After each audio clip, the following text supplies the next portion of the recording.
कैसे हो बच्चों? मैं संदीप कुमार मिश्रा।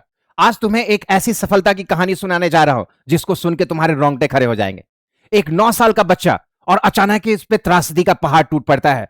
उसके पिताजी का स्वर्गवास हो जाता है और उसकी माँ घर चलाने के लिए मजबूरी में वो दूसरे के घर का बर्तन पोछा करना शुरू करती है। अब इस 9 साल के बच्चे को यह देख के बड़ा तकलीफ होता है कि उसकी माँ को बर्तन पोछा करना पड़ रहा है। वो सोच रहा है कि आखिर वो कर क्या सकता है, कैसे चीजों को ठीक कर सकता है। उसके पिताजी ने उसके पीछे एक नाई की दुकान छोड़ के गई थी। अब वो नाई का दुकान चलाने के लायक नहीं है, बिना उसकी उम्र है।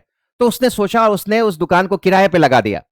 लेकिन कुछ ही समय के बाद उसे एहसास हुआ कि ये काफी नहीं है। उसे घर परिवार को अगर सुदृढ़ बनाना है, चीजों को ठीक करना है, तो उसे अपने हाथ में कमान लेना पड़ेगा। और उसने ये डिसीजन लिया कि अब वो खुद से अपनी दुकान को चलाएगा, वो नाई की दुकान को चलाएगा। और उसने मेहनत करना शुरू कर दिया और 3 साल के कठोर मेहनत के बाद उसकी ऐसी हालत हुई कि वो अब कुछ खरीद सकता है।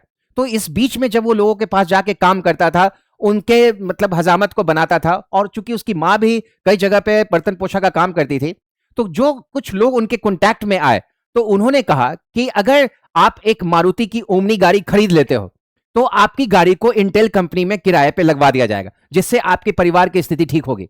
तो उन्होंने डिसाइड किया, पैसे पैसे जोड़ के उसने ओमनी खरीदा और वो ओमनी इंटेल की कंपनी में किराए पे लग गई। और उसी दिन शुरुआत हो गई एक बड़े टूर एंड ट्रेवल कंपनी की, जिसका नाम था रमेश टूर एंड ट्रेवल। और एक ऐसा जर्नी का शुरुआत हो गया जो आज के डेट में 400 से भी ज्यादा लग्जरी गाड़ी का मालिक है। जो भी गाड़ी आप चाहे वो बीएमडब्ल्यू हो, मर्सिडीज हो, जैगुआर हो, रोल्स रॉयस हो, फॉर्च्यूनर हो, जितनी भी लग्जरी गाड़ियां हैं ना, वो सारी गाड़ियां उनके पास है।